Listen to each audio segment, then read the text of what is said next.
Hey there. Welcome to another episode of Career Retrospectives right here on the Super Review Show Network. I am joined by my two incredible, awesome, super awesome, whatever, great friends, Kyle and Mike. What's going on, guys? We are awesome. Thank you. You are awesome. Yes. There's no doubt about it.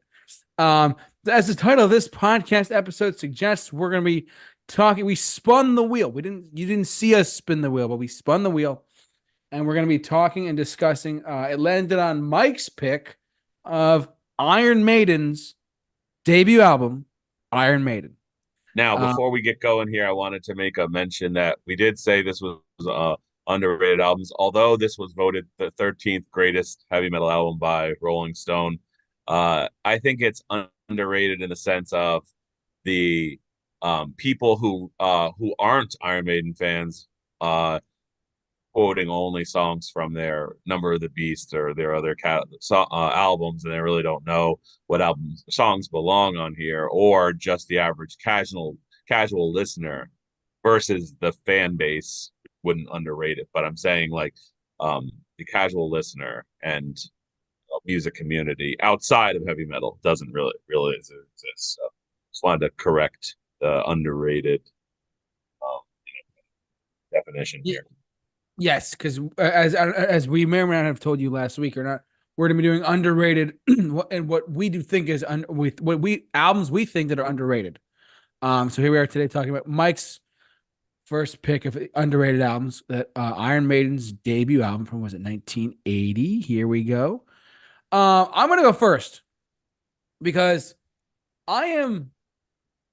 It's funny. I've a. It's not that I have a love hate relationship with Iron Maiden. I've never truly listened to them fully or any of their albums in full until we decided, hey, let's spin the wheel. And sure enough, it landed on an album that I've never even a band that I know, but an album or an artist by an album by an artist that I have never listened to. I'm on a great roll tonight. There we go. um, this it's funny, being that it's their debut album. I know "Run to the Hills," I know "The Trooper," like as Mike said, from their bigger, more well known songs. I going into this, I was like, all right, I'm expecting a certain type of sound. I'm expecting to hear a more heavier sounding, like almost like a Winger or like a late 80s Metallica, kind of like a hair metal, heavy metal vibe. And I didn't get that but I was surprised about how I was surprised. Let's put it that way. Listen to this record. I was surprised about how much I enjoyed it and how much I would actually enjoy more Iron Maiden than I thought I would. Like, because going into it, I'm like, all right, it's their debut album. It's the first one out of the gate of their whole catalog, their whole discography. And I was thinking to myself, like it's just it as for a debut album, it's a very solid record overall. I'm very proud of you, Mike. This is a good pick. I was taken back by it quite a bit. I didn't think going into it, I thought, all right, I'm probably not gonna like this track or this track. I mean, it's a 37-minute record, but as a overall album, I was actually taken back by how much I really thoroughly enjoyed this album. I like again. I'm. It's not that I never liked Iron Maiden. I just never listened to their records until I listened to their first one today or the other day. So when we spun the wheel, what was it, like Thursday, Friday? I forgot. Anyways, but this is a really like just a nice introduction to a band that I never truly got into until like the past couple days. So I'm gonna go into their track listing really quick. There is only and these aren't long songs, for lack of a better word, just because of like the run times and whatnot too. But yeah, I was really surprised about how much I enjoyed this. I'm not gonna lie. One second, let me just pull it up. So we start off with Prowler, and it starts off the album with a bang. It really does a great job at like just setting the tone for the rest of the record. And then you get to a really solid track overall. I actually give this an 8.5 out of 10, like right off the bat. This is a really good track. Um, Remember Tomorrow? It's funny. And before I start repeating myself over and over again, there's a lot of not interludes, but like solos and a lot of different types of styles of metal in here. Having that actually are really rubbed off on me very well for Someone who's not someone who's a casual like metal fan, this is definitely something that I could definitely dive deeper into as time goes on. I could see myself listening to more of the record system, but based on what I heard here. And as far as soloing goes, as far as like the way the metal was like orchestrated or not orchestrated, or like made, it just it really was a very the way that the songs were put together musically, to me at least, were very strong. As someone who has never listened to an Iron Maiden record until now, that might sound as like, crazy for some people, but that's just me. But I'm trying not to repeat myself here, but there's a lot of like guitar solos, there's a lot of different riffs, and that's something I really enjoyed quite a bit. So I don't want to repeat myself too much, but Prowler is an 8.5 out of 10. Remember Tomorrow? It is a solid 8 out of 10. We're on a roll here so far. This actually really like a really good side one so far to this Iron Maiden debut album.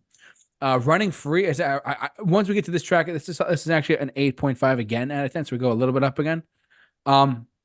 Really fun track, kind of what I expected, but and also again, I don't want to repeat myself too much, but the production on this is great. It still holds up after all this time since what 1980. It's like 44 years old, and it holds up so well to me at least.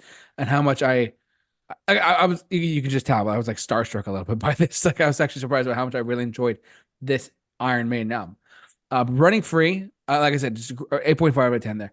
Phantom of the Opera, it's funny. Like it took a little bit of a dip here only because of the length of it and how like, I got somewhat, like, when I say bored, I don't mean like completely bored, but like I got like somewhat bored halfway through because it is a longer track. But if anyone knows me for any period of time, I love long songs. I mean, some of my favorite songs of all time are like 11, 12-minute songs, and they have different parts, different intricate parts and whatnot, and they all change up. But this is actually Phantom of the Opera is a really just solid track. The instrumental part in the middle there, actually, I really it took me out a little bit, but not a lot, and I enjoyed what I heard though quite a bit though. And I'm saying about a 7 for Phantom of the Opera.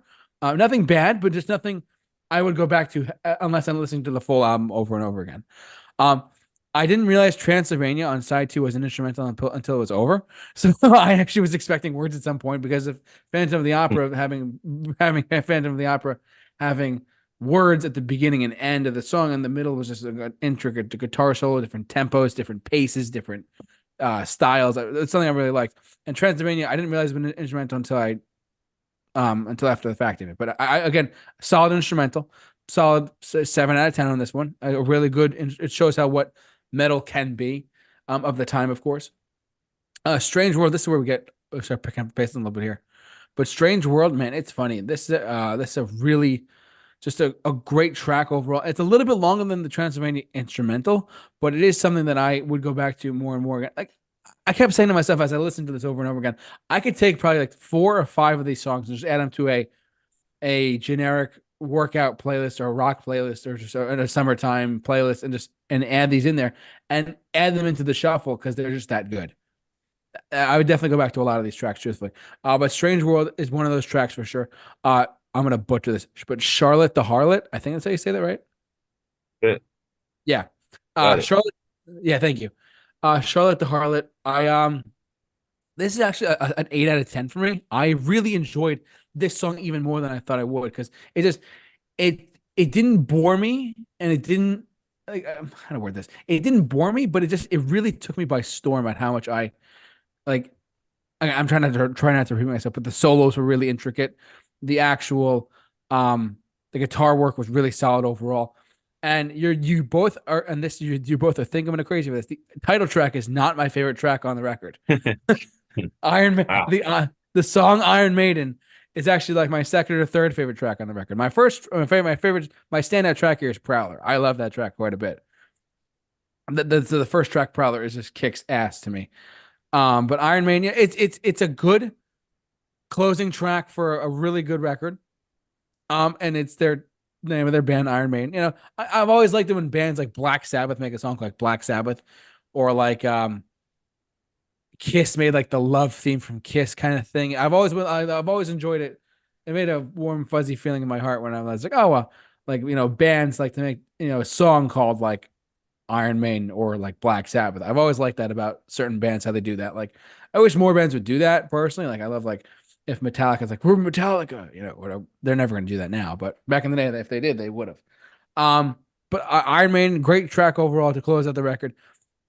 This is a solid 7.5. I could go up to an 8 on this one. But I'm keeping it lower just because it closed out the record on a good note, and I liked it quite a bit. So, Mike, you did a good job by picking a very underrated album.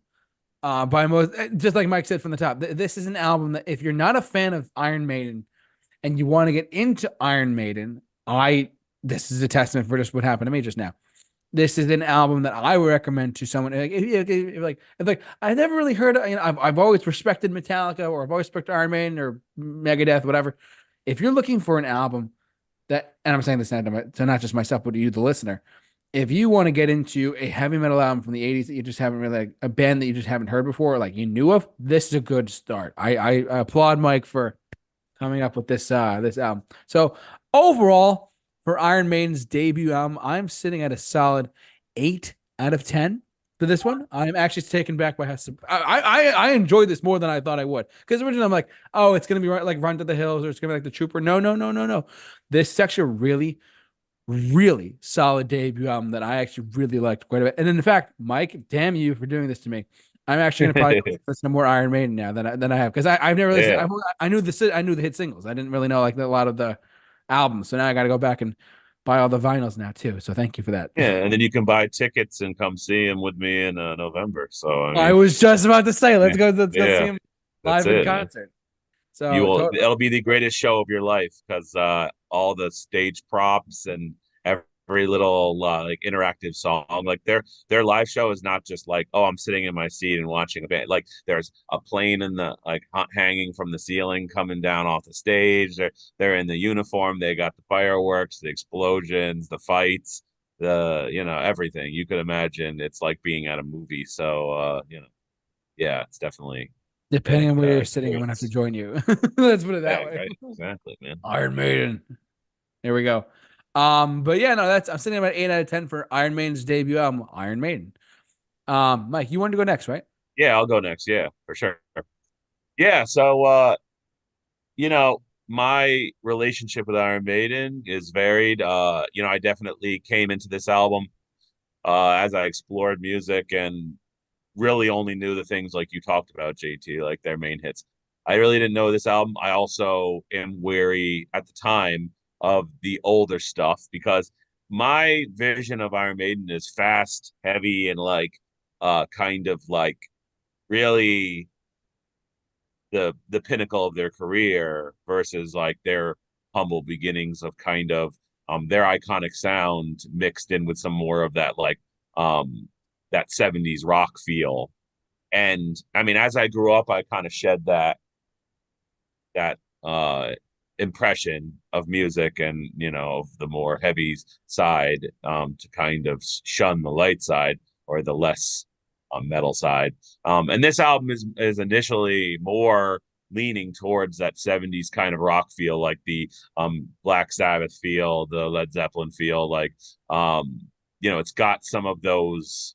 You can really hear the influence on these songs, and you won't really with the more like current Iron Maiden's much more faster and less kind of dynamic in their songs than they are at this point. But that's why I like this album, is because it offers you up kind of the history of Iron Maiden. Here we are in 1980. Iron Maiden's on the scene, and if you know anything about music, what's going on in the world in 1980, you got a lot of different styles of music kind of coming onto the scene. Like you said before, you expected glam rock. Glam rock's big. Punk is kind of trying to make its name in the more underground, which is where heavy metal kind of is still kind of building its fortress here, even though you had some mega superstar glam metal bands. You really didn't have the super mega like hard metal bands really taking any kind of ground here. So, and if you know anything about Iron Maiden, there's a lot of punk guys who kind of hated Iron Maiden, and Iron Maiden hated the punk guys. Which is interesting about this album because it has a lot of punk feel to it in its bass and its some of its drumming and its kind of um, vocal mannerisms. This is the first lead singer of Iron Maiden after He left not this album, next album. Bruce Dickinson, the legend, comes in and brings a different operatic, power metalish kind of feel to Iron Maiden, which I know Kyle just absolutely would love that side of Iron Maiden. But I'm sure, if I were to take a stab, I'd say Kyle might be more a fan of this guy over Bruce Dickinson, because Kyle's never been a huge fan of the soaring operatic vocals. So, I mean, that's just a random like forecast for how Kyle felt, but we'll see. Yeah, so kind of just going into this, I feel like their punkish kind of sound might be even a thumb in the nose to the punk movement at this time. So, who knows? But they, the production on this is a little rough. It's a little unpolished. They had some production problems in this album with their producer Will Malone kind of giving up on the album, and they had to finish it themselves and kind of had some tumultuous beginnings. Prowler opens up. This is an 8.5 out of 10 for me. Great opener, full of energy, has that iconic Iron Maiden sound. It's a little repetitive at times, but great song nonetheless. You just got those the different signatures sound throughout. Now, I prefer Bruce Dickinson over Paul, the vocalist that's currently playing in the first album. Uh, he has less power. He has more kind of, different little techniques, but nothing really that'll blow your mind. So I feel like, Bruce Dickinson brought it to the level that it was. It's just, the music really shines through over the vocals in this album, and you're going to see that as a trend throughout the album. Remembering Tomorrow, that's a 10 out of 10 for me. This was one of my favorite chill out songs. It has good dynamics. Has a very quiet, mysterious feel to the bass meanders along in the background, and just kind of, now you'll know Steve Harris, the bassist, dude's a legend. He absolutely not only wrote everything, but I mean, he just is just an absolute, just all around great musician, writer, and I mean, his son's in a band now, which I'm not a huge fan of, but still, the roots are in his blood of being a musician and whatnot. And this song is just, it's just got so many different little movements in it, and it's got that foreboding guitar riff alongside some of the quiet stuff. Black Sabbath, like I said, Black Sabbath and Led Zeppelin feels here. Great solos, just overall great song. One of my favorite of their early career. You're Running Free. Once again, we're going 10 out of 10 on this one. I love that fun punk rock feel to this. It's, and like I said, there's a contention between that punk movement and the oncoming like harmonized guitars. Like Iron Maiden is known for harmonized guitars. Same thing like Thin Lizzy, Queen, some of the forefront bringing those harmonized guitars as a key signature sound to the heavy metal movement.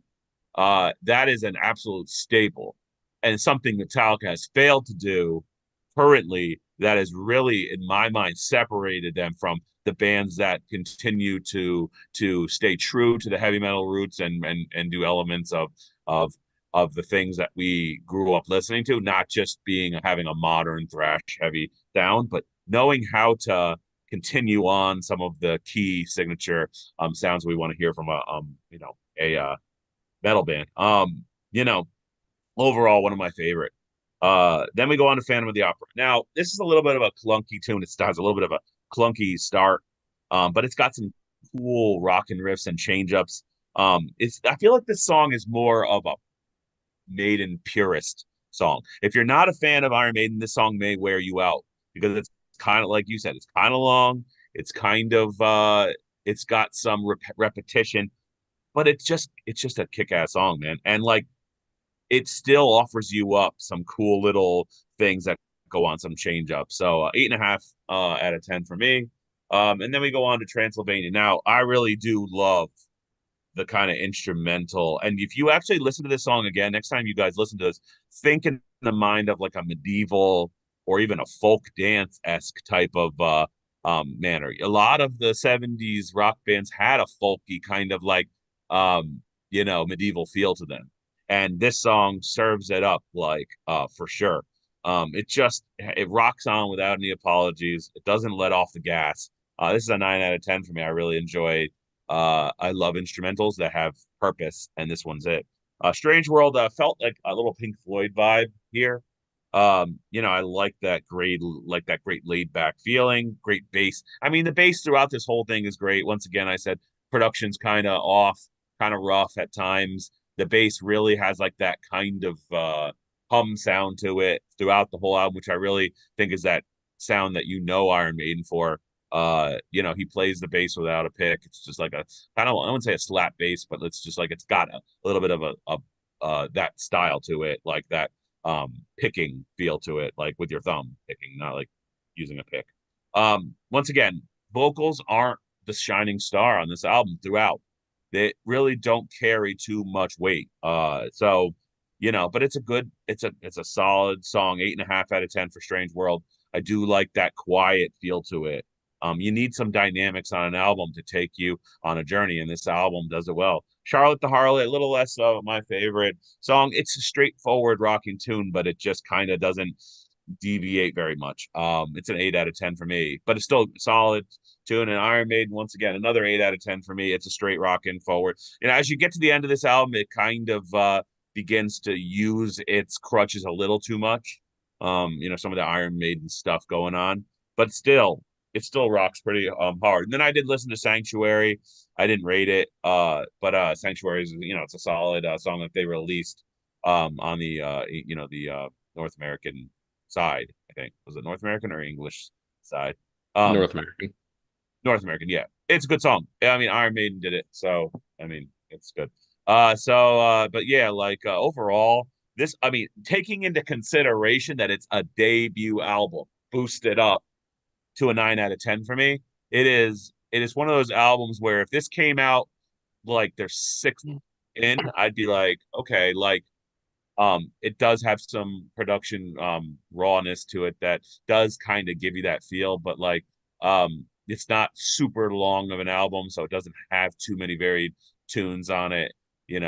It definitely for an opener is just it's amazing to see a writer like Steve Harris and a player like him really begin to develop the sound of this band. So yeah, 9 out of 10 for me. Just great opening debut album. All righty. And last but not least, on our fun-filled episode tonight, we have Kyle. What do you got, bud? There Oh it my is. God, you guys are gonna make me do this, aren't you? You're really both gonna make me do this. Okay, it's fine. Excuse me. I'm on the same wavelength as JT on my background on Iron Maiden. I'm a little more familiar with them than him, having listened to a couple albums here and there. This is not one of them. And Mike, you could not be more wrong. Bruce Dickinson, so much better. I Okay. can't stand the vocals on this album. I think they Wow. sound atrocious throughout. I actually hate it. It kills almost every song for me to the point where it's like unlistenable. This album was 36, and it felt like it went on forever for me. So kicking right in. And then I looked up online. I was like, I gotta see, because like Mike said, it's regarded, was it Rolling Stone putting like the 13th top metal album? Yep. I don't see it, but hey. So kicking off with Prowler. Good opening track. I'll give it that. Vocals kill it for me. I've heard covers of this one that are significantly better, largely because of the vocals. Specifically, the one that comes to my mind was that band Black Tide. They did a cover of this that was really solid back in like the early 2010s, late 2000s, something like that. So this one's a 5. It's okay. Then we get to my least favorite by a pretty large margin here. Remember Tomorrow. This is a 2 for me. This one was incredibly boring. The vocals on here sound awful. I don't even like the guitar on this one. The guitar at points just sounds like clunky during parts of the lead. I just felt like I was waiting forever for this one to end. And part of it for me also, I disagree with JT on this one in that I don't think the production on this album holds up. Mike went into the fact they had production issues on it. I think it's pretty evident, and I don't think the sound holds up. So, I mean, going into it now, knowing, I think having a familiarity with what Iron Maiden became after this was a big detriment to the album because they kind of set my expectations somewhere where this really did not meet. I mean, Running Free, it's super repetitive. It feels like a poor Kiss imitation, if I'm going to be honest. Um, it's a four. I didn't really like it. It kind of tries to have like this punk meets prog rock, 70s rock vibe going, and it just doesn't work for me. If anyone's been a longtime listener of us, I think we all know my least favorite decade of music, the 70s. 70s rock, for the most part, doesn't do anything for me. So that also is a big detriment here. But then you get to Phantom of the Opera, and here we go. Like Mike said, this is like more standard by the books Iron Maiden. This is what you would come to expect from the band. It only goes up to a 6 for me. I think that it is a little bit clunky at parts. It's a good like building block to like where they would go moving forward. Again, not going to harp on too much. Vocals really knocked it down a few points for me. Uh, the And now harmony it's on this interesting, did not work. just to mention Paul Diano, he was actually dismissed from the band for like issues with like cocaine and like drinking and stuff like that. And like, wow, now, Lord, is that him now? Oh yeah. Yeah, time has Oy, not been great. yikes. JT, take that down. Take that down. Oh, thank you. Sorry. Like, that'd be the equivalent of me pulling the plug on live air as somebody like, I don't know, like, um, yeah, Mike take it doesn't down. feel Take it. right criticizing the man. We'll leave a picture of the guy in a I wheelchair. know. I literally have to leave this stream after we're done and punch myself in the face several times. But anyway, Oh, big yikes. yeah, yeah. But like, this is an album for me where I wouldn't say just put anything at vocals and it wins, but as long as the person could like keep a tune and not like completely not be able to at least do a couple high notes in here and there, the music was going to shine through. And I do see, if you're a sensitive person to vocals, Kyle, you're definitely one of those people. Your Yep. world can be made or broken by vocals. This album may struggle on it, uh, definitely. Whereas I feel the vehicle is the music, the vocals are just the passenger in the car.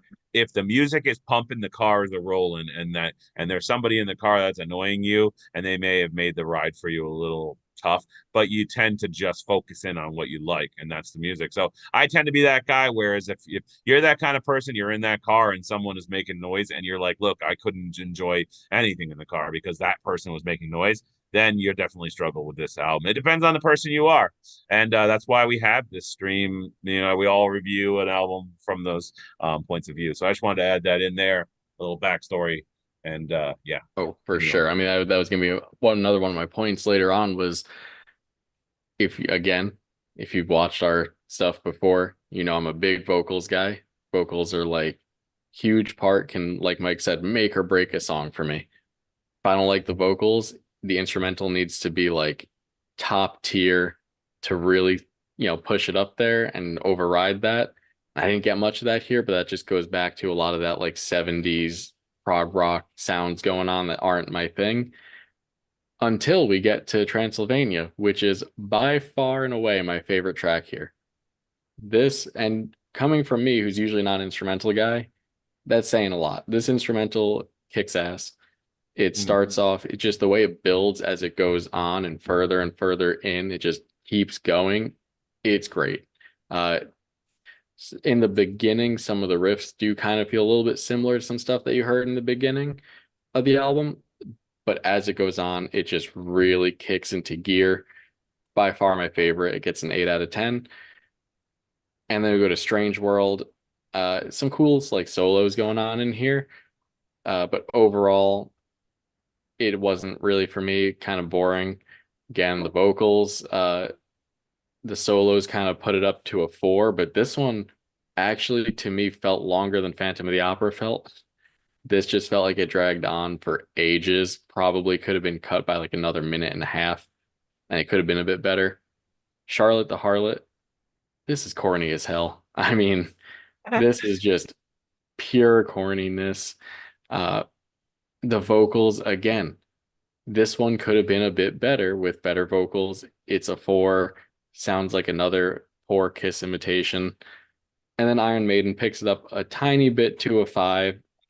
It's a fun song, has some cool guitars going.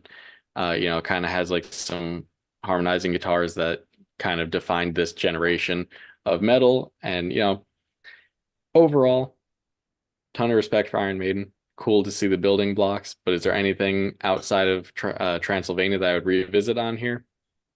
Probably not. Maybe Phantom of the Opera, but even that's a bit of a stretch. So, I mean, for me, this one was a 4.5. Oof, oof. Yeah, not a Man, great listen for me. the villain, and and it's funny. Their live set, I believe, Phantom of the Opera is a pretty staple song in their set list, as well as possibly even I don't think Transylvania is, but I don't know if Running Free is, but I know they do a couple songs still off this album, at least 2 or 3, depending on, yeah, let's see. Look at JT with his Iron Maiden, yep. And it's funny, I'm not a huge fan of that song. So and then they do yeah. I know they have done Phantom of the Opera. Yeah, I know they've done Phantom of the Opera because And that's one of the bigger tracks from it. But yeah. overall, like to me, it's just interesting to see how in 2 years, 'cause Number of the Beast came out 2 years after this one, 82. Yeah. Amazing to see how their sound evolved in just 2 years, and what simply putting Bruce Dickinson in there like into the mix really helped them evolve. Like it's crazy difference. Right. Oh yeah. I mean, that's something I've always felt like, while Paul Diano, I didn't think he was as horrendous as like you have described him. I, I definitely felt he did not add anything to the band. If anything, he definitely like hurt the epicness and the overall kind of soaring and kind of commanding feeling that the music gave, and you had to really lean on the music of this album. Now, once again, because if this wasn't a debut, it'd be an 8, could even be on a 7.5. But because of just the music and overall just tunes for me, bumps it up. But like, I really would love to hear this re-recorded with Bruce. And I just don't know if they've done that. I just don't see why not. Why they wouldn't have done that? Maybe they just don't. They have that feel, like the legacy feel, like I don't want to disrupt the time, frame of Iron Maiden by disrespecting the original vocalist. I don't know. There are some weird rules to this stuff that I feel like fans take to heart too much. But I would love to hear somebody do something with that and see if they could do an entire kind of the re-recording of it with Bruce Dickinson. So I've heard some crazy AI stuff. It's absolutely insane. I don't know, like I'd be getting to like get nervous about that. But yeah, I knew you were gonna be the villain, Kyle. I just knew it. I knew it was coming. So that's why I made you. I knew it was gonna happen. I just didn't know it was gonna be by that much. Yeah, that's pretty savage. I didn't Yeah, want it so to be that low. I really didn't. I really wanted to like this. But unfortunately, yeah, I mean he's not a bad singer, I should say. He's just very standard 70s like filler. They yeah, wouldn't I'll put it this way, they wouldn't have gotten to where they are today, that legendary status, if he was still in the band. absolutely. I agree. Definitely would have been missed the mark. It would have been like a flash in the pan with this album and Killers after, would have been like, Yeah, okay, but I think they would have faded after that. I think the Tricks would have ended pretty much there. yeah, right. Exactly.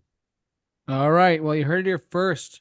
Those are our ratings for the Iron Maiden debut album. We want to thank you for watching, listening, however you enjoyed us tonight. Thanks so much for tuning in, as always, to our podcast. This was so for those of you who are living under a rock and not sure what's going on right now. We're spinning the wheel with what we think are underappreciated or underrated albums, whether they're from a list or whatever, or just albums that we think are underappreciated or underrated. By any standards, could have come out today, could have come out today, or could have come out like in the 80s, whatever. We're just that's what's on the wheel now. But for next week, we're gonna be doing You Taylor want to Swift spin comes out, another one? right? Oh no, because Or okay. right, Kyle, Taylor Swift comes out Friday, right? Yeah. Okay, So so it's up to you that guys if you want to spin the wheel or if you think it's going to be enough time. I mean, whatever you guys want to do. I know Mike really wants to sit with the new Taylor Swift album. Yeah, he's getting revenge on me, folks, for this album by making me listen to. The latest Taylor Swift. It's what the people want, Mike. I am a glutton It's the for will of the punishment, people. so bring it on. We love the people. Who knows? Might like it. Who knows? Mike might as well run to the hills on that one. Oh, Yeah, run to the hills and bad joke, bad Mike, joke, bad joke. be a trooper for the fans. Exactly. I want to be running free from that, to be honest with you. So yeah. Oh God, you can destroy. No, I'm just kidding. Anyways, we gotta wrap this up. Metallica, you. I'm sorry, I couldn't help myself there. No, but we want to thank you all for watching, listening, however you enjoy us tonight. Kyle, Q&A podcast is kicking off. Still, it's doing well. Yep. Still going. Awesome. Please tune into them if you have a chance to. They do an incredible job over there. Kyle and his good friend Steven. Yeah, but thanks so much for watching us. Yeah. So for all of us here at the Super Review Show, we'll figure out what we're doing next week. Don't worry. But stay safe, take care, and have a good night.